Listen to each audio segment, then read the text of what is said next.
오늘 저는 여러분과 함께 본 이 말씀 가지고 그 훈련의 축복, 훈련의 복 가운데 세 번째 시간으로 낮아짐의 훈련. 사실 훈련 받기를 좋아하는 사람 없습니다. 훈련은 힘듭니다. 그런데 훈련을 잘 받고 나면, 통과를 잘 하고 나면 우리에게 큰 복이 온다는 것을 우리는 알게 됩니다. 그 훈련한다는 것은 만들어지는 것이고, 만들어지는 과정이 고통스럽기도 합니다. 깎여져야 되고, 모난 돌이 정 맞는다 그런 말이 있잖아요. 그러니까 모난 부분은 깎여져 나가야 돼요. 그래야지 아주 둥글고 아름다운 그런 돌이 될 수가 있습니다. 그렇게 만들어지기만 하면 오늘 본문 8장 1절에 보니까 내가 오늘 명하는 모든 명령을 너희는 지켜 행하라. 그리하면 너희가 살고 번성하고 이렇게 말하고 있습니다. 너희가 잘 통과하기만 하면 이 훈련을 잘 통과하기만 하면 번성해진다. 통과. 바로 뒤에 복이 따라온다는 겁니다. 그러니까 통과하지 못하고 계속 부딪히면 통과할 때까지 그 복은 우리에게 오지 아니하고 그 복은 멈춰 있게 될 것입니다. 그러니까 어떤 것이라도 잘 통과하기만 하면 바로 복이 쫓아온다. 그 말씀입니다. 그래서 오늘 이제 그 세 번째 시간으로 그러면 우리가 어떤 그 훈련을 해야 되는가? 그것은 분명히 성경은 우리에게 명시하고 있습니다. 오늘 본문에 보니까 2절과 3절에 그렇게 말합니다. 내 하나님 여호와께서 이 40년 동안에 내게 광야 길을 걷게 하신 것을 기억하라. 기억하라는 겁니다. 40년 동안 너희들이 왜 광야의 길을 내가 걷게 했는지 알아라. 그러면서 이는 너를 낮추시며라고 말하고 있습니다. 왜 광야의 40년을 걷게 하신다고요? 광야길을 왜 여러분 저 애굽에서 출애굽해가지고 저 가나안 땅 하나님께서 약속한 땅에 빠르면 7일, 좀 늦어도 열흘만 하면 갈 수 있는데 그 짧은 거리를 40년 동안 광야에서 뱅글뱅글 돌리신 이유는 이거 하나 너희들 통과하게 하기 위해서 그렇다. 그게 뭘까요? 너를 낮추시며라고 하는 것입니다. 하나님께서 우리가 이 광야의 삶을 살아갈 때에 하나님은 우리를 낮추시기를 원한다 라고 하는 것입니다. 3절에도 보면은 너를 낮추시며 너를 줄이게 하시며, 하나님께서 우리를 낮추게 하는 방법은 여러 가지가 있을 것입니다. 어쨌든 이런 방법 저런 방법을 통해서 우리를 낮추시게 하고 싶으신 것입니다. 왜 하나님께서 광야를 통해서 사람의 마음을 낮추려고 하고 계시죠? 왜 하나님은 자꾸 사람을 낮추려고 합니까? 그것은 간단하죠. 사람들의 마음이 항상 언제나 높아져 있기 때문에. 높아지면 안 되나요? 높아지면 안 된다는 겁니다. 그래서 너희들이 항상 낮아진 마음을 가져야 된다. 그 낮아진 마음을 계속해서 훈련해야 된다. 훈련하지 않으면 만들어지지가 않아. 아프고 고통스럽고 힘들어도 계속 하나님은 우리를 만들어 가시기를 원하시는 거예요. 어떤 사람으로? 낮은 마음을 가진 사람으로. 그래야 너도 살고 가정도 살고 교회도 살고 민족도 살게 되느니라. 그러면 내가 높아지면 어떻게 되죠? 너도 죽고 가정도 죽고 교회도 죽고 그리고 나라도 죽게 된다. 자, 하나님께서는 이 인생들을 향하여 낮아진 마음을 요구하는 것은 우리가 높은 것을 싫어해서가 아니라 높은 마음 가지고는 절대로 너의 행복을 지킬 수도 없고 아무것도 할 수가 없다는 거예요. 사람들이 여러분 왜 돈을 자꾸 벌려고 하지요? 왜 자꾸 높은 자리를 자꾸 넘나 보지요? 왜 많이 배우려고 하지요? 결국은 보면 높아지려고 하는 마음입니다. 내가 높은 자리에 있어야 뭐 한다는 거예요? 사람들이 나를 인정해 준다. 여러분, 인정의 욕구는요, 이거는 여러분 모든 사람들이 가지고 있는 거예요. 인정받고 싶은 마음은 여러분이나 저나 마찬가지. 내가 인정을 받아야 되는데 인정해 주지 않을 때, 무시감을 당할 때 이거 얼마나 마음의 상심이 있습니까? 모두가 인정받고 싶어서 노력하는 거예요. 돈을 많이 버는 이유도 근본적으로 보면 돈이 산더미처럼 쌓였다고 밥 10끼 먹는 거 아니거든요. 왜 자꾸 먹으려고 하죠? 그거는 내가 높아지려고 하는 마음, 그 인정의 욕구가 하늘 높은 줄 모르고 치솟는 겁니다. 아무리 높은 자리에 있어도 더 높아지기를 원하는 게 사람의 마음이에요. 이게 인지상정의 마음이라고 그렇게 말합니다. 모두가 동일하게 가지고 있는 마음이에요. 내가 높아지지 못해서 그렇지, 높아질 수만 있다면 사람은 수단과 방법을 가리지 않고 높임을 받기를 원할 것입니다. 왜요? 내가 높은 자리에 있어야지 사람들이 나를 인정해주고 사람들이 나를 섬겨주기 때문에, 그 섬김을 받기를 원하는 욕구, 인정받기를 원하는 욕구 때문에 자꾸 우리는 높아지기를 원하는 거예요. 하나님은 높아지려고 하는 사람들의 마음과 행동에 대해서 브레이크를 계속 거십니다. 사람들이 어떻게 돼요? 성을 쌓아서 하늘 꼭대기 닥하고 하나님과 같이 데려가는 이런 마음들을 하나님께서, 바벨탑을 하나님께서 허물어 버렸었어요. 천사장인 그 루시퍼도 하나님과 높은 자리에 올라가서 그분과 비기려고 하다가 하나님께서 그를 땅에 찍어 떨어뜨려 버린 거예요. 높은 마음은 하나님께서 허락하지 않아요. 그것은 영적이든 그것은 사람이든 어떤 것도 하나님은 그 높은 마음을 하나님은 허락하지 않고 허용하지 않아요. 그걸 다 무너뜨리십니다. 여러분, 인정의 욕구는요, 인정 안 해준다고 끝나는 게 아니에요. 아담과 하와의 두 아들 가운데 가인과 아벨이 있죠. 이제 아버지가 예배드릴 때 같이 드리다가 이제 아버지가 이들이 이제 컸으니까 서로 독립해서 예배드릴 정도의 나이가 돼서 아버지가 이제 너희들 예배드리라 해서 이제 큰아들과 둘째 아들이 하나님께 예배를 드리죠. 근데 가인의 예배는 하나님 받지 않으셨어요. 그런데 아벨의 제사는 받으니까 비교의식과 인정받지 못한 서러움과 그 마음 상함이 폭발했습니다. 그래서 돌로 동생을 쳐 죽이는 첫 번째 살인자가 되고 비극자가 됩니다. 자, 이 여러분 욕구가 충족되지 않을 때는 사람들이 끝에는 쳐 죽입니다. 무시당하는 거 아니겠습니까? 인정해주지 않았다는 것은 무시했다는 말이죠. 여러분, 우리가 배고플 때 먹는 욕구도 대단하지만 이 먹는 욕구보다 더 대단한 게 있다면 저는 이 인정받고 싶은 욕구라고 생각합니다. 여러분 어떠세요? 여러분 인정 안 받아도 된다, 무시해도 괜찮다, 그렇게 생각하시나요? 그럴 분 별로 없을걸요. 다 인정받고 싶어요. 자, 그런데 문제는 사람들은 심리가 이상해요. 나는 인정을 받고 싶은데 상대를 인정하고 싶어 하지 않습니다. 완전 이기주의죠. 나만 인정해. 나는 당신 같은 사람 말도 인정하지 않고 삶도 인정하지 않아. 이런 것은 굉장한 이기주의고 이건 굉장히 잘못된 생각이 아니겠습니까? 여러분, 이것이 만물의 영장이라면 사람만 그럴까요? 저는 시골에서요, 이 군락지 있잖아요. 군락지. 뭐 식물들도 자기들이 모여 살아요. 동물들도 이렇게 군락을 이루면서 이동하면서 합니다. 아주 뭐 광야의 왕이라고 하는 사자와 맹수들도 그렇게 군락을 이루면서 무리를 지어서 옮깁니다. 그게 여러분 자기들을 보호하기 위한 것이라고도 보지만 우리의 영역을 침범하지 못해. 침범해서는 안 돼. 침범하면 우리가 물고 뜯고 치고 해서 받고 해서 너희들을 완전히 그냥 멸종시키든지 그렇게 하겠다. 여러분, 움직이는 동물만 그런 게 아니에요. 제가 시골에서 나무를 보니까요, 소나무를 쫙 심었습니다. 심은데 너무 빽빽하게 심어가지고요, 이 나무가 쭉 올라가는데 매년 나무, 거기 가면은 그 땔감을 하잖아요.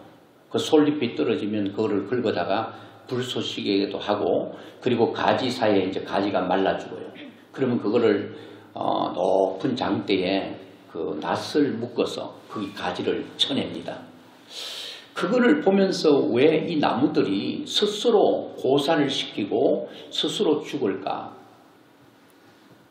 그거를 보면서 저는 이런 생각을 했습니다. 야, 나무가 생존을 위해서, 나무의 전체를 살리기 위해서 밑에 있는 가지들은 스스로 고사를 하고 스스로 희생을 해서 내 하나 희생을 하고 이 나무 전체를 살리기를 원하는 아주 깊은 뜻이 있다는 것을 깨달았습니다. 제가 지난번에도 그런 나무의 희생에 대해서 말씀을 드린 적도 있는데, 또 다른 각도에서 오늘 관점에서 보면 이 나무가 스스로 희생을 시키지만 그 속뜻은 이것을 희생시켜서라도 나는 계속 뻗어 올라가야 되겠다는 거예요. 나는 계속 자라나야 되겠다는 거예요.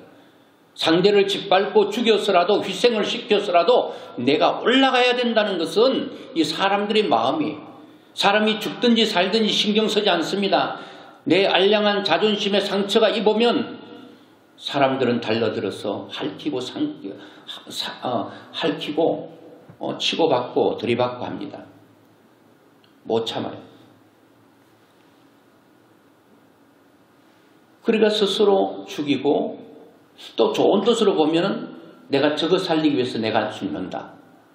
또 잎이 떨어지면 그 잎이 뿌리로 내려가서 겨울에 단열 역할을 해서 뿌리를 보호한다. 또 거기 땅속에 묻히면 거름 역할을 한다. 좋은 의미죠. 또 다른 의미에 보면 너를 희생시켜서라도 나는 계속 위를 향해 뻗어 올라가야 된다. 그리고 어떤 한 곳에 갔던 나무들이 다 누워있어요. 피곤해서 누워있는 것도 아니고 잠자려고 누워있는 것도 아니에요. 이것들은 자기들이 영역을 지키기 위해서 다 누워있는 거예요. 그게 다른 어떤 씨앗들이 바람 위에서 날려와서 거기 떨어지면 그늘을 지어서 이 그늘을 지어가지고 해를 받지 못하게 해서 그 밑에 있는 모든 식물들은 다 죽이는 것입니다. 자기들만 그 영역을 지키고 있는 거예요. 야, 이런 걸 보니까요. 동물의 세계도 보세요. 야, 뭐 그렇게 이렇게 동영상을 빨리 돌려서 그런지 몰라도 이 광야예요. 이 뭐 다람쥐 아니고 뭐 그런 뭐 오소리 같은 그런 것들하고 얼마나 빠릅니까? 근데 이거 한 마리 잡아먹으려고요. 이 뱀들이요. 이렇게 땅을 향해 가는 게 아니라 고개를 이렇게 다 세웠어요. 세워서 가는데 얼마나 빠른지 몰라요. 한두 마리가 아니라 막 수십 마리가 막 고개를 들고 막 올라가는데, 이야, 대단하더라고. 이건 안 죽으려고 막 그냥 광야는 숨을 데도 없잖아요. 다 열려있는 곳이기 때문에, 들판이기 때문에. 올라가는데 막 바이트 막 점프를 하는데 뛰어넘는데 이 뱀들도 고개 들고요. 그 곳을 향해 뛰어넘는 걸 보면서 결국은 가서 독침을 놔서 그거를 잡아 삼키는 것을 봤습니다. 동물들도 식물들도 만물의 영장이라고 하는 사람들은 뭐 보통 아니죠. 자, 오늘 여러분 사람들이 이런 부분들이 이제 자존감하고 자존심이라고 하는 게 있죠. 이 뜻을 좀 알 필요가 있는데, 자존감은 좋은 거라는 걸 아시죠? 자존감이 높은 사람은 상처를 많이 받지 않습니다.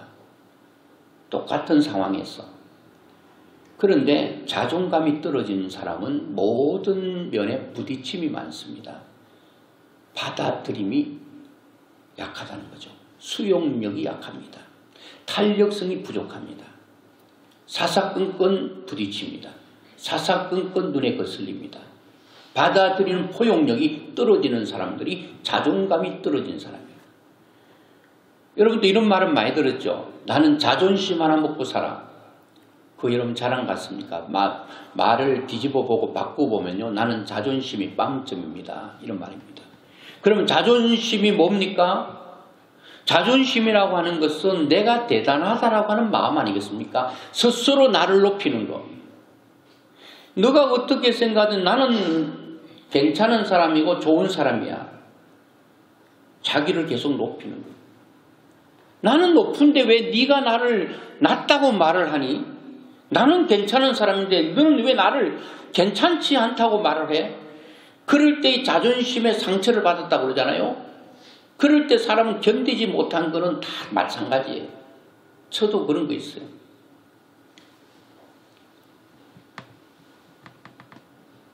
어떤 사람들은 상대방을 수용할 수 있는 능력, 그게 굉장히 중요하죠. 그리고 알아차림도 중요합니다. 내가 알아차려. 나도 늘 옳은 건 아니야. 나도 틀릴 수 있고 내 말이 옳지 않을 수도 있어. 이거를 가지고 있어야 되는데 어떤 사람은 자기 말이 늘 옳대요. 어떻게 늘 옳을 수가 있습니까? 늘 어떻게 바를 수가 있습니까? 인간은 진리가 없다고 그랬잖아요. 인간은 진리를 알 수도 없고 진리에 대해서 거리가 멀어요. 진리는 하나님 말씀 하나밖에는 진리가 없어요. 그렇다면 모든 사람들의 생각과 말과 행동이 옳을 수도 있고 바를 수도 있겠지만 늘 바를 수 없고 늘 옳지 않다는 것을 깨닫고 있어야, 의식하고 있어야 된다는 거예요. 저는 어떤 사람 만나보면 늘 어느 때나 자기 말이 틀렸는데도 맞는 식으로 논리를 펼쳐나가는 철학자들이 그렇잖아요. 철학자가 늘 이게 말장난하고 있어요. 말을 계속 비트는 거예요. 그래가지고 위대한 철학자가 되려면 말도 안 되는 걸 계속 꼬고 비틀었어요. 그 논리에 비논리적인데도 논리인 것처럼 끌어가는 것, 그게 바로 철학자들이 하는 일이거든요. 우리는 철학자가 되는 것도 아니에요. 그러니까 늘 마음속에 누구 말을 하든 내 말만 늘 옳을 수는 없지, 늘 바를 수는 없지. 자기를 알아차려야 돼. 나는 항상 잘났어. 나는 항상 똑똑해. 나는 항상 모든 것을 알아. 그래서 내 말이 기준이야. 내 말이 법이야. 이런 사람이 있거든요. 이제 우리 교회가 있고 이제 뭐 시찰회가 있고 노예가 있는데, 노예 가면 뭐 이런 동영상 볼지는 모르겠는데 누구라고 지목은 하지 않겠는데 늘 언제나 알아. 두 사람 정도. 분명히 안 맞는데 맞다고 계속 우기고 사람들이 인상을 찌푸리죠. 저도 뭐 노회장도 하고 있지만 때로는 뭐 노회장님 한 말씀 하시죠. 옳은 걸 얘기해도 그분들은 아니라고 말하면서 제 옳은 말을 아닌 것처럼 계속적으로 밀어붙이니까 아이고 뭐 그냥 머리 아파서 말 안 하는 게 좋겠다. 말을 안 해요. 그리고 늘 자기 말이 옳다고 끝까지 주장하는 사람들이 있는데 다 압니다. 사람들은. 모르는 것, 모르는 척해도 다 알고요. 그리고 마음 상해합니다. 근데 여러분, 그래서 이 자존심 문제, 이거를 하나님께서 낮추려고 하는 거죠. 너 살펴봐라. 너 잘난 거 아니야. 너 잘났으면 옆에 사람도 잘난 게 있고, 근데 왜 너는 항상 너가 잘났다고 너 고집 피우고 끝까지 너가 우기고 그 고집을 버리지 않는가? 이런 자존심 대결은 끝에는 서로 상처만 있고 답을 내지 못합니다. 이제 경상도 아가씨하고 서울 남자하고 결혼을 했어요.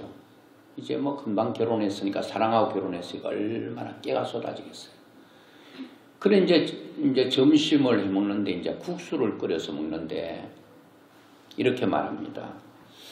야, 오늘 당신이 끓인 국수가 너무 맛있다 그러니까 경상도 아가씨가, 아내가 말하기를 왜 국수냐? 국시지. 그랬더니 무슨 국시가 맞냐고, 국수가 맞지. 막 이것 막 대결하다가 끝까지 자기 뜻이 맞다고 주장하는 바람에 그 끝을 못 내고 싸움의 마지막에는 결론을 못 짓고 그러면 우리가 국수가 맞느냐 국시가 맞느냐 우리 성균관에 가서 한번 박사님께 물어보자. 그래 두 부부가 갔습니다. 묻습니다. 박사님 오늘 우리 점심 때 국수를 끓여 먹는데 아내가 자꾸 국시라고 자기 말이 옳다고 자꾸 주장해서 우리가 끝을 못 내고 왔는데 박사님이 좀 명쾌한 답을 좀 주세요. 그랬습니다. 그리고 경상도 아가씨도 그 아내도 굽히지 않죠. 남편이 자꾸 국시가 맞는데 국수라고 자꾸 고집하는 바람에 우리 끝을 못 내고 왔으니까 한번 좀 얘기 좀 해주세요. 그러니까 그 박사님 그렇게 말합니다. 아, 국수와 국시는 많이 다르죠. 경상도 아내가 말합니다. 아니 박사님 그러면 국수와 국시의 차이가 뭡니까? 이렇게 물었더니 국수는 봉지에 담고 국시는 봉다리에 담는 겁니다. 그렇게 얘기한 거예요. 그 남편이 묻습니다. 그러면 박사님 봉다리하고 봉지하고 뭔 차이입니까? 물었더니 많이 다르죠. 봉지는 가게에서 팔고 봉다리는 전방에서 팝니다. 그래요? 아내가 또 묻습니다. 그러면 박사님 전방과 가게가 무슨 차이입니까? 그랬더니요. 가게는 아주머니가 있고 전방에는 아지매가 있습니다. 그런 거예요. 그러니까 이제 남편이 아, 박사님 그러면 아지매는 뭐고 아주머니의 차이는 뭡니까? 그랬더니 아 차이가 있습니다. 아주머니는 애를 얻고 있고 아지매는 알라를 얻고 있습니다. 그렇게 말하는 거예요. 그러니까 이제 경상도 아내가 말하는 아니 박사님 그러면 알라는 뭐고 아기는 뭡니까? 그랬더니 아기와 알라는 많이 다릅니다. 그런 거예요. 아기는 누워 자고 알라는 뒤집어 잔다. 그렇게 말을 했다는 거예요. 디비 잔다고 그랬대요. 디비 잔다고. 여러분 이 말을 보면 같은 말이죠. 언어 차이고 내용은 같은데 어느 환경에 자랐느냐 그 환경의 차이고 생각의 차이지만 같지만 아내는 아내대로 자기가 보고 겪은 것을 옳다고 주장하는 거고 또 서울 남편은 자기 말이 옳다고 말하는 거예요. 만약에 이게 여러분 계속 이런 식으로 나가버리면 옳은 것을 가지고 계속 싸우다가 큰 둘이 상처를 입고 어려움을 당하게 된다는 거예요. 이게 자존심입니다. 내 말이 옳아. 당신 말이 틀렸어. 이걸 계속 주장하니까 사실 알고 보면 같은 말 아니에요. 경상도 사람은 국시라 그러고 여러분 이 표준말은 국시 맞잖아요. 가게와 전방이 다릅니까? 아줌마와 아지매가 다릅니까? 알라와 아기가 다릅니까? 다 같잖아요. 뭐 누워 자든 디비져 자든 똑같은 거잖아요. 자는 거는. 디비 자는 거나 뭐 누워 자는 거나 자는 거는 마찬가지입니다. 그런데 우리가 이런 것 때문에 계속 부딪힌다. 그래서 하나님은 이런 낮아짐의 훈련을 통하여 너가 만들어지기를 원한다는 거예요. 이게 지금까지도 만들어지지 않았는데 앞으로 얼마 산다고 만들어서 살아. 그러면 그렇게 사는 거예요. 지금이라도 우리가 만들어가면 앞으로 굉장한 유익을 가질 수 있을 것입니다. 제가 전에도 한번 예화를 들었는데 그 이자익 머성과 또 그 조덕삼이라고 하는 주인의 얘기인데 너무 감동적입니다. 이자익이라고 하는 사람은 6살에 부모를 다 잃었습니다. 그리고 먹고 살기 위해 이 집 저 집 친척집을 정전긍긍하다가 너무 배가 고파 살 수가 없어가지고 이제 그 김제에 가가지고 제일 잘 사는 집을 무조건 가서 쳐들어갔습니다. 아이고 내가 여기서 일을 할 테니까 먹여만 주십시오 했는데 조덕삼 씨의 집입니다. 이 조덕삼 씨라고 하는 사람은 그 김제평야 전체를 가지고 있는 그야말로 만수꾼입니다. 그리고 자기보다 12살 아래인 이자익을 자기 집에 머슴으로 마부로 들여오게 됩니다. 어떤 사람은 그냥 이 자익이 찾아갔다고 말하기도 하고, 그리고 이 조덕삼이 이 딱한 사정을 보고 그 이 자익을 자기 집에 머슴으로 불러들였다는 얘기인데, 어쨌든 이 조덕삼이라고 하는 주인 집에 얹혀서 머슴 생활합니다. 마부 생활합니다. 근데 거기서 그 조덕삼이라고 하는 사람이 선교사를 통해 예수를 믿게 됩니다. 그리고 자기 집과 돈으로 교회를 세우게 되는데, 그게 기역자교입니다. 지금 문화재로 지금 지정되어 있죠. 그리고 첫 번째 성도는 자기와 사랑하는 아내와 그리고 종인 서민 이 자익하고 함께 교회를 세워서 교회가 많이 부흥했습니다. 그리고 같은 날 조덕삼과 이 자익은 세례를 받게 됩니다. 그리고 집사가 되죠. 그리고 난 후에 교회가 부흥하니까 이제 장로님을 뽑아야 되는데, 장로님을 뽑으려고 투표를 하는데 모든 사람들이 돈을 내고 교회를 세운 조덕삼 또 부자인 이 사람이 될 줄로 다 알았습니다. 그런데 투표를 하고 이렇게 열어보니까 웬일입니까?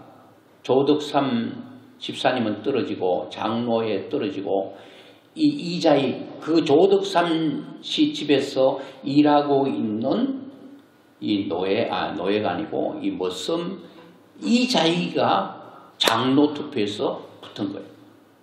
사람들도 깜짝 놀란 거예요. 여기저기 술렁술렁 할 때 조덕삼 집사님이 뽀적뽀적 앞으로 나갈 때 사람들은 우리 교회는 끝났다고 생각할 그때에 이렇게 말을 했습니다. 우리 금산교회 교인들은 참으로 훌륭한 일을 해냈습니다. 저는 이자익 장로님을 받들어 더욱 열심히 교회를 섬기겠습니다. 라고 말을 하니까 거기에 모였던 사람들이 다 일어나가지고 박수를 치면서 기뻐했다고 해요. 여러분, 조덕삼 집사님이 속이 없습니까? 자존심이 없습니까? 이 생각 속에는 분명히 한 가지의 의식이 있었을 것입니다. 내 자존심을 내세우다가는 교회에 큰 상처를 입고 하나님의 몸된 교회가 찢어지는 아픔을 느낄 수 있다고 생각했을 것입니다. 그는 왜 화가 나지 않겠습니까? 왜 마음이 상하지 않겠습니까? 근데 이분은 이미 자존심에 대한 훈련을 이미 됐다고 봅니다. 내가 무슨 일 있을 때 계속 부딪히고 계속 마음이 상하고 화가 나고 마음에 불이 계속 생긴다면 아직도 나는 이 낮아짐의 훈련에서 아직도 멀었다는 겁니다. 저도 마찬가지죠. 그 당시에 서울에서는 백정과 갓바치가 뭐 하는 사람인가 하면은 가죽으로 신발을 만드는 사람이잖아요. 갓바치가 장로로 선출되자 양반들이 다 뛰쳐나와 버린 거예요. 이런 여러분 백정하고 갓바치하고 어떻게 신앙생활을 같이 할 수 있는가? 여러분 교회가 무슨 계급 사회입니까? 교회가 학력 사회입니까? 교회가 재력 사회입니까? 그렇지 않잖아요. 주님의 몸된 교회고 주님의 몸된 교회가 상처를 받으면 안 되기 때문에 이것은 교회뿐만 아니라 가정도 마찬가지라는 겁니다. 가정도 부부도 마찬가지고 가족들 모두가 다 하나님의 자녀고 하나님의 나라 백성이기 때문에 내 자존심 때문에 내 기분 때문에 내 감정 때문에 둘러엎고 화를 내고 그렇게 하면 나도 괴롭고 모든 게 다 괴로운 겁니다. 근데 이런 가운데서 조덕삼 집사님의 행동은 얼마나 귀감이 됩니까? 물론 그 뒤에 이제 조덕삼 집사님 또 2년 후에 장로님이 되어서 이 자기 집의 종인, 자기 집의 머슴인 이자익 장로님을 평양신학교에 보내가지고 생활비와 학비를 다 대서 목사 한 수를 받았습니다. 그리고 금산교회 자기가 섬기고 있는 그 교회 목사님으로 초청하고 얼마나 잘 섬기든지 이자익 목사님이 이 합동과 통합이 갈라지기 전에 장로교로 있을 때 지금까지 역사상 3번 연달아 총회장 된 예는 이분밖에 없습니다. 그리고 여러분 대전신학교 학장이 되고 총장이 되고 여러모로 여러분 얼마나 귀감이 되는지 알 수가 없다라고 하는 것입니다. 내로남불이라고 하는 말이 있죠. 내가 하면 뭐예요? 로맨서. 남이 하면 불륜이에요. 그러니까 내가 하는 거는 다 받아들여서 내가 하는 거는 다 괜찮아요.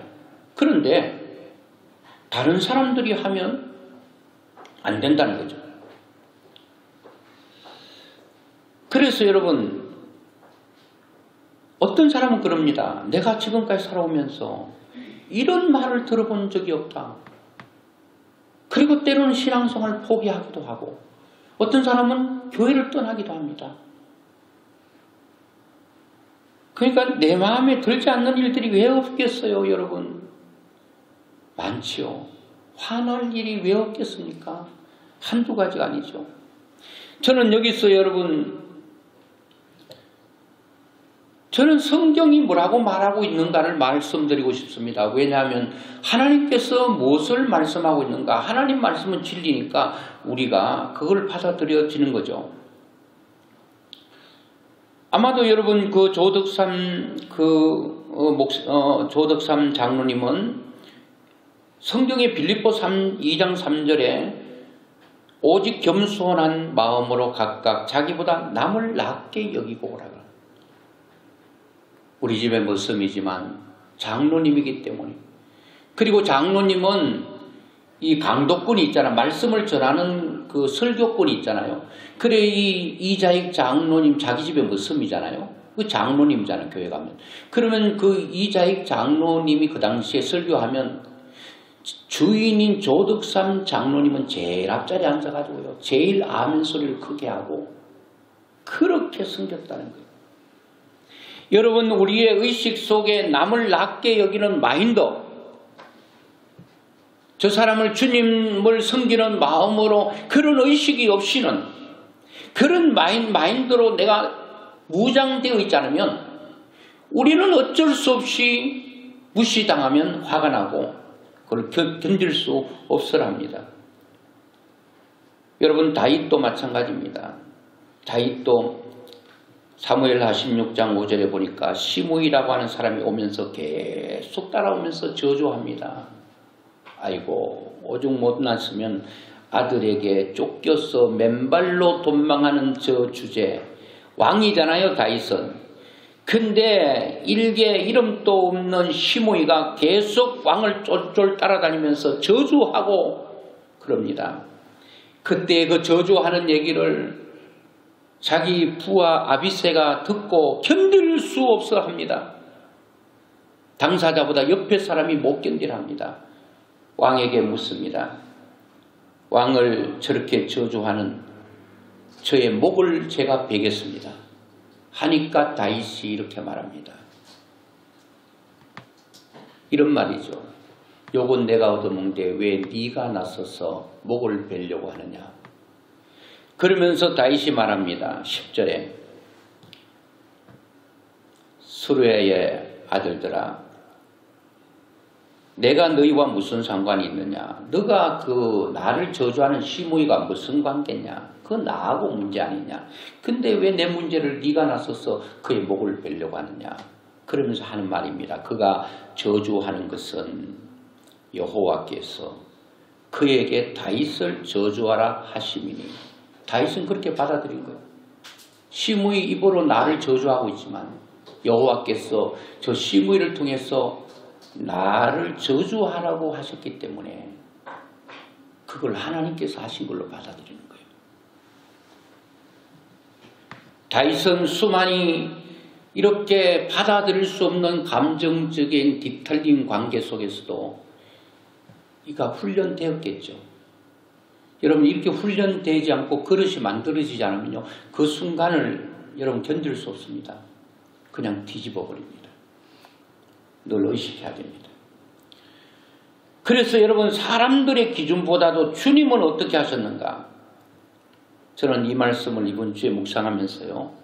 저도 속상한 일이 있더라도 또 한 가지를 다짐했습니다.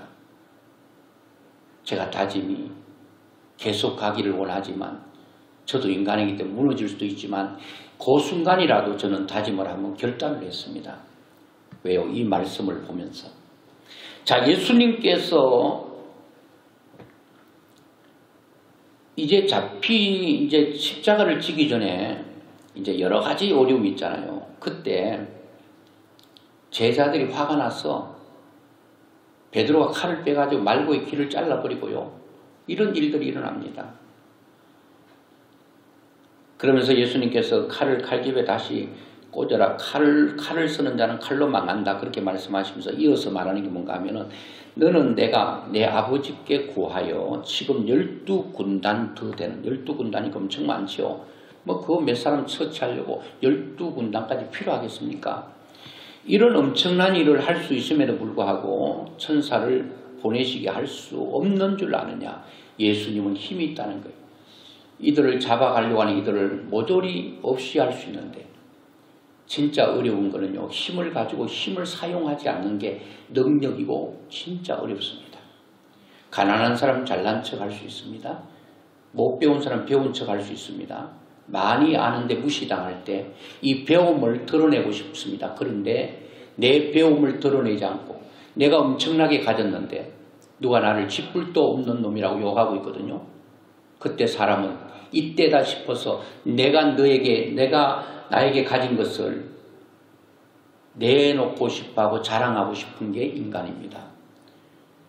그런데 나는 너에게 할 수 있지만 내 가진 것을 드러내지 아니하고 내 배운 것을 드러내지 않고 내 잘남을 드러내지 않고 너가 내 잘남에 대해서 상처를 입히고 내 자존심을 뭉개뜨려도 나는 거기서 화를 내지 않고 받아들일 수 있는 수용력 말입니다.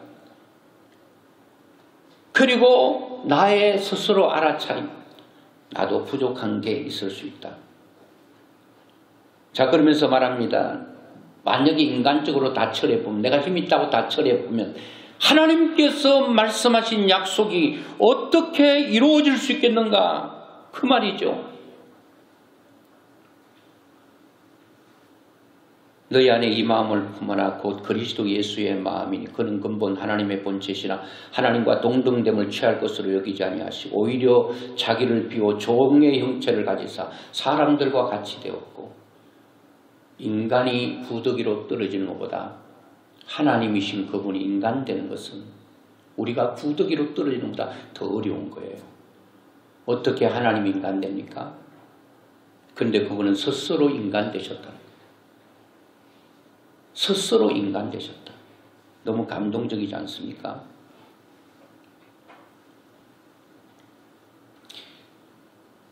그리고 여러분, 지금 이 베드로가 예수님을 부인하고 예수님께서 끌려갈 때 사람들이 침을 뱉었습니다. 그리고 뺨을 때렸습니다. 조롱했습니다. 우롱했습니다. 그때 주님은 그들에게 같이 대항하지 않았습니다. 힘이 없어서요? 아니요. 스스로 예수님은 낮아짐의 훈련을 우리에게 본을 보여준 거예요. 주님이 낮아짐의 본이 되셨다면 우리가 주님의 제자라고 고백하고 주님을 믿는다고 말하고 따라간다고 말한다면 내가 낮아짐이 이것이 분명해야 된다는 겁니다. 그래서 저는 이 말씀을 묵상하면서 그래, 지금까지도 제가 자존심에 대해서 많이 좀 인간적으로 참고 견디려고 했지만 때로는 나도 인간이기 때문에 그냥 화가 날 때도 있고 하지만 저는 또 한 번 말씀을 묵상하면서 야, 주님이 그랬는데 제가 주님을 따라간다라고 하는 사람으로서 이제는 마음을 완전히 낮추자. 낮아지는 마음을 가지는 거 어렵습니다. 내 마음을 비운다는 것은 어렵습니다. 저분이 나를 무시해도 거기에 반격하거나 대적하지 아니하고 받아들인다. 당신 죽일 놈이라고 말해도 내가 죽일 놈이 아니어도 못나서가 아니고 내가 말할 수 있는 논리가 부족해서가 아니라 내 잘남을 나타내지 않고 내 잘남을 나타내고 끝까지 주장하다가는 모든 곳에 상처를 받기 때문에 그거를 받아들여야 되겠다. 여러분, 한 가지 제가 적용을 여러분에게 하려고 합니다. 이번 한 주간 사시면서 한 사람을 생각해 보세요. 설교를 들을 때. 낮아짐의 훈련은 어떻게 하느냐? 내 마음을 낮추지 않을 때는 절대로 사람을 섬길 수가 없습니다. 내가 잘났는데 네가 나를 섬겨야지 내가 너를 섬기리. 이거는 내가 높은 마음입니다. 내 마음을 낮추지 않고는 절대로 상대를 높이거나 낮게 여기지 않으면 섬길 수 없는데, 이번에는 여러분 사람을 정하되 여러분의 마음에 들지 않는 사람에게 섬김의 훈련이 나는 가장 효과가 있으리라고 생각됩니다. 나하고 관계가 안 좋고 나를 항상 무시하고 그 사람에게 이번 한 주간은 다가가는 것입니다. 훈련해 보는 거예요. 적용해 보는 거예요. 내가 과연 그를 섬길 수 있는가? 마음이 용납되지 않으면 나는 낮아짐의 훈련을 계속해야 될 것입니다. 여러분이 오늘 당장 오늘부터 일주일 동안 살면서 내가 도저히 그를 받아들일 수 없는 사람, 섬길 수 없는 사람, 말 한마디로 곱게 나가지 않는 그 사람을 선택해서 그 사람에게 일주일 동안 뭐 그냥 차를 마신다든가 뭐 밥을 먹는다, 이거 어려울 수 있어도 그를 말로 한번 섬겨보십시오. 말로. 그리고 오늘 예배가 끝나고 우리 이제 그 3인조 모이잖아요. 모여가지고 나는 이런 말 들을 때 참 좋아. 한번 종합해 보세요. 뭐 이분은 이렇게 할 때 좋아하고 대부분 여러분 인정받기를 원하고 인정해주면 좋아해요. 그 대상이 저는 여러분들이 기도하고 있는 태신자였으면 좋겠습니다. 가장 가까운 사람이면 좋겠습니다. 선택해서. 그럼 지금 태신자가 가족이고 가족과 사이가 좋더라도 좋은 가운데 또 한번 섬겨보는 거예요. 잘하고 있지만 또 잘한다고 인정하고 그리고 계속 섬겨보는 거예요. 뭘로요? 말로.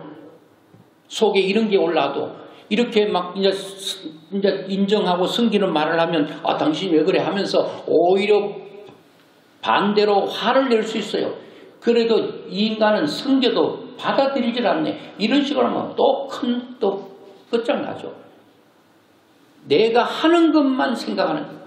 저 사람이 어떤 얘기를 하더라도 내가 하는 것만 훈련하는 거예요. 내가 훈련하는 거니까. 내가 과연 저 사람을 나보다 낮게 여기고 저 사람을 존중할 수 있는 마음, 이게 낮은 마음이 아니고는 결코 할 수 없기 때문에 하는 거예요. 그럴 때 어떤 일이 일어날까? 하루 이틀 지나고 나면 변화가 일어날 거예요. 그게 남편이라고 생각해 보십시다. 나하고 별로 감정이 좋지 않는 친구라고 생각해 보십시다. 한 번, 두 번째는 의아하게 생각하지만 계속 그렇게 섬겨주면 이 섬김이 해같이 빛날 것입니다. 그 사람의 굳어버린 마음을 녹일 것입니다. 관계를 회복하실 것입니다. 이 섬김은 햇빛처럼 강력할 것입니다. 얼음도 녹일 것입니다. 단단한 땅도 여러분 부드럽게 할 것입니다. 엄동설 안의 얼음도 녹여버릴 것입니다. 얼음을 소리친다고 녹지 않아요. 따뜻한 햇빛만 들어가면 녹습니다.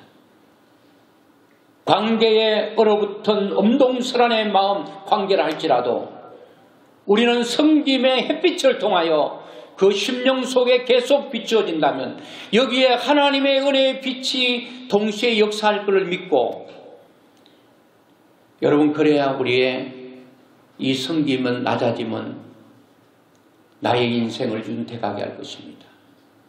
교회를 굉장히 복되게 만들 것입니다.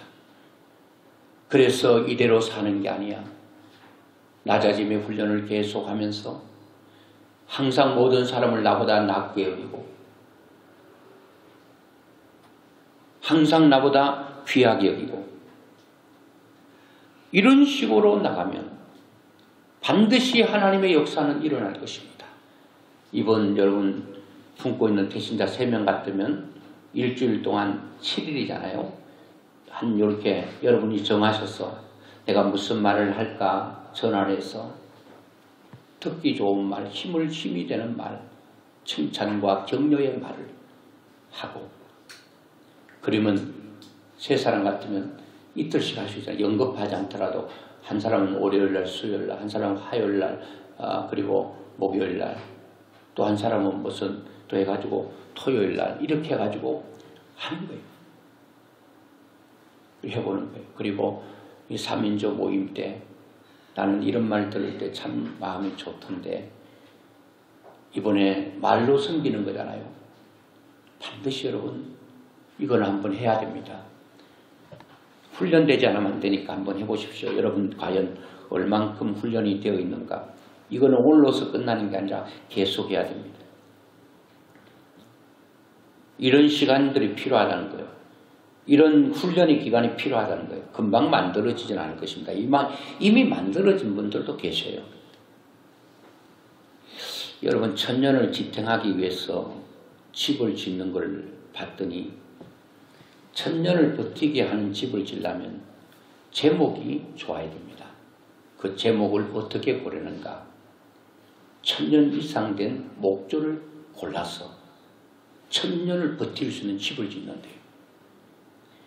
1000년의 세월 동안 눈비와 비바람과 모든 것을 견디고 있었던 그 노송이 1000년의 세월을 견뎠다면 그 제목으로 집을 지으면 1000년을 버틸 수가 있다는 거예요.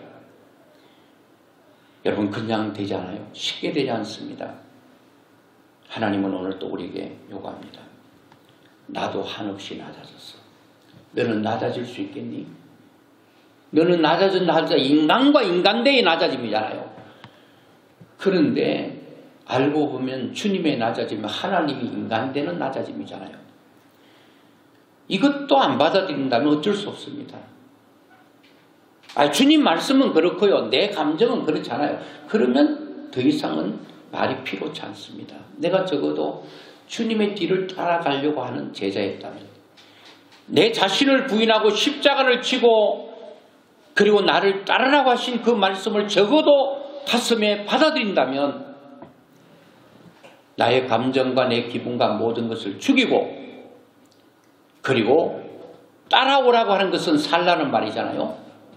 너가 너 자신을 십자가에 죽이지 않으면 너 감정을 죽이지 않으면 절대로 나를 위해 살 수는 없어. 죽은 사람이 어떻게 살아요? 이거는 죽어야 주님 따라갈 수 있다는 거예요. 내가 여전히 시퍼렇게 살아있고는 주님 못 따라갑니다. 내 감정이 받아들여지질 않는데요. 내 감정이 죽어지지 않는데요. 어떻게 따라갈 수 있겠습니까? 못 따라간다는 거. 여러분 곰곰이 생각하시면서 이번 주에 사람을 정하세요. 그리고 태신자도 이면 좋겠습니다. 여러분과 관계가 소원했던 사람, 여러분이 감정적으로는 하고 싶지 않는 그런 일이라도 주님이 원하시니 내가 거기에 나를 십자가에 못 박는 심정으로 주님의 십자가에 못 박힘보다 내가 그거를 결단한 게 여러분 그 정도에 비교할 수 없죠. 그렇게 해서 이번에 또 평생을 하나님 앞에 귀하게 쓰임받는 귀한 축복이 있기를 주의 이름으로 축원합니다.